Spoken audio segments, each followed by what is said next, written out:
ரொம்ப சந்தோஷமா இருக்கு. 25வது படம் விஜயாநிதி சார்து. அண்ட் கிட்டத்தட்ட நாங்களே மட்டும் 4 படத்தில் அவரோட டிராவல் பண்ணிட்டு இருக்கோம். அது பிறகு அவரோட சேர்ந்து தான் நான் 3 படம், கிட்டத்தட்ட 7 படங்களில் நான் டிராவல் பண்ணியிருக்கேன் இந்த 25 படங்களில். அதை நினைக்கும் போதே சந்தோஷமா இருக்கு. அண்ட் இன்னும் பல படங்களில் பயணிப்போம் நம்ம. அண்ட் நான் பல மேடைகளில் சொன்னதுதான், ஏஆர் முருகதாஸ் சார் சமீபத்தில் ஒரு பேட்டியில் சொல்லியிருந்தார், விஜய் சார் வந்து ஒரு இண்டஸ்ட்ரி அப்படின்னாரு. விஜய் சார் வந்து தனி மனிதர் இல்லை, விஜய் சார் வந்து ஒரு மிகப்பெரிய இண்டஸ்ட்ரி தமிழ் சினிமாவில் அப்படின்னாரு. ஏன்னா அவரை சுற்றி அவ்வளோ பெரிய ஒரு உலகமே இருக்கு தமிழ் சினிமாவில், அவ்வளோ பெரிய வியாபாரம் இருக்கு. உலகெங்கும் வந்து மக்கள் கொண்டாடுற ஒரு மிகப்பெரிய நடிகரா விஜய் சார் அங்கே இருக்காருன்னா, விஜய் சாருடைய அப்பா எஸ்ஏசி சார் அறிமுகப்படுத்துகிற விஜயாநிதி சாரும் ஒரு இண்டஸ்ட்ரி தான். அவர் ஒரு குட்டி இண்டஸ்ட்ரி வச்சிருக்காரு.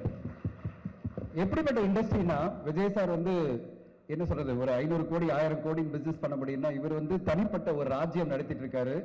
அந்த ராஜ்யத்துல எனக்கு என்ன ஆச்சரியம்னா, சினிமா இன்னைக்கு மிகப்பெரிய சேலஞ்சஸ் எல்லாம் இருக்கு, மிகப்பெரிய பிரச்சனைகள் இருக்கும்போது அந்த ஒவ்வொரு பிரச்சனையும் தூசு மாதிரி தள்ளி விட்டு அடுத்தடுத்து படங்கள், அடுத்தடுத்து லான்ச் லான்ச் லான்ச் அப்படி போயிட்டே இருக்காரு. ஒவ்வொரு படத்திலும் வெற்றி மேல வெற்றி, வெற்றி மேல வெற்றி. அதுதான் இந்த சக்தி திருமகன். இந்த சக்தி வந்து எங்கிருந்து வருதுன்னே தெரியல, தூங்காம உழைச்சிட்டே இருக்காரு. நானே நினைச்சிட்டு இருப்பேன், நான் டயர்டாயிடுறேன், இந்த மனுஷன் டயர்டாக மாட்டேன்றாரு. அவர் கூட பயணிக்கும் போது சிங்கப்பூர் போறோம், நான் தூங்க ஆரம்பிச்சிட்டேன் ஃபிளைட்ல, அவர் பாட்டு உட்காந்து எடிட் பண்ணிட்டு இருக்காரு. 3 மணி நேரம் 3.5 மணி நேரம் ஜேர்னில எடிட் பண்ணிட்டு, சார் ரொம்ப பிஸி சார், எடிட் பண்ணிட்டு இருக்கேன் அப்படின்றாரு. என்னன்னா அடுத்த படத்தினுடைய எடிட் எல்லாம் பார்த்துட்டு இருக்காரா, வெரிஃபை பண்ணிட்டு இருக்காரா. நான் சொன்னேன் கொஞ்சமாவது தூங்குங்க சார் அப்படின்னா சொல்லுவாங்க, அப்துல் கலாம் அவர்கள் சொன்ன மாதிரி தான், நம்ம வந்து கனவு காணணுன்ற மாதிரி இவர் தூங்காமே வந்து உழைச்சிட்டே இருக்காரு, மிகப்பெரிய கனவுகளை நோக்கி ஓடிட்டே இருக்காரு. அவருடைய கனவுகள் 2026 மிகப்பெரிய கனவுகள்லாம் இருக்கு, அப்புறம் சொல்லுவோம் அதை பத்தி. அந்த கனவுகளை நோக்கி அவர் பயணிக்கிறாரு. அந்த கனவுகள் எல்லாம் நீங்க இண்டஸ்ட்ரியில பல புதுமைகளை பண்ணணும்னு ஆசைப்படுறாரு. அந்த ஆசைக்காக தான் அவருடைய ஓட்டம். இன்னைக்கு காலங்காத்தால நேத்தெல்லாம் நாங்கள் அதை வந்து ஒரு சார்ட் அவுட் பண்ணி இன்னைக்கு காலைல அனௌன்ஸ் பண்ணோம் அப்படின்னு சொல்லிட்டு கடகடன்னு சசி சாரோட சேர்ந்து படத்தை அனௌன்ஸ் பண்ணிடுறாரு காலங்காத்தால.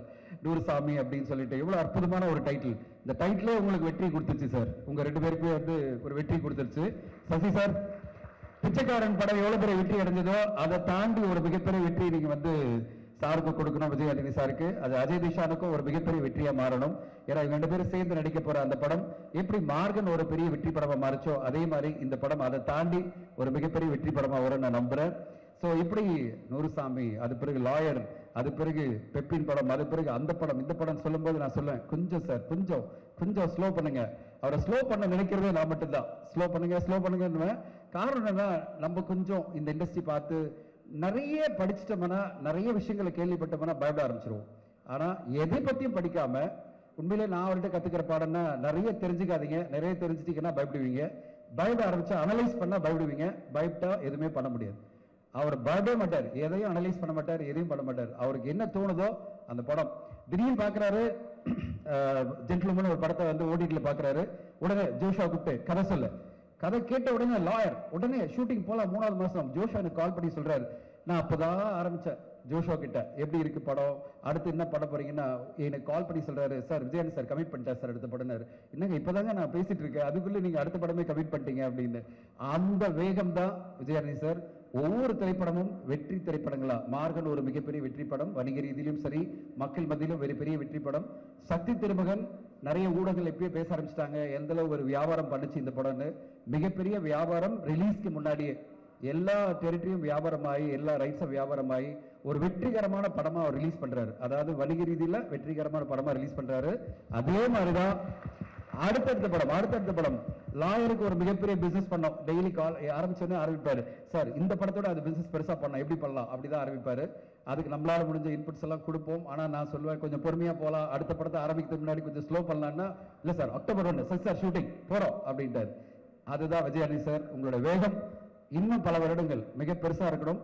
நீங்க உருவாக்குற இந்த இண்டஸ்ட்ரி எப்படி விஜய் சாரோட இண்டஸ்ட்ரி அவ்வளவு பெருசா தமிழ் சினிமாவை அவ்வளவு பெருசா டாமினேட் பண்ணிட்டு இருக்கோம், அதே மாதிரி நீங்க உருவாக்குற இந்த இண்டஸ்ட்ரியும் மிக பெருசா வளரணும். அந்த வளர்ச்சியில பல தயாரிப்பாளர்களும் பல இயக்குநர்களும் பல நடிகர்களும் பெனிஃபிட் ஆகணும். உங்க மூலமா தமிழ் சினிமால ஒரு மிகப்பெரிய ஒரு இடம் இருக்கணும்னு உங்களுக்கு வாழ்த்து சொல்றேன் சார். இந்த 25வது படம் ஒரு துவக்கம் தான். 50வது படத்தை போகவும் பேசணும்னு ஆசைப்படுறேன். மிக்க நன்றி. Thank you sir.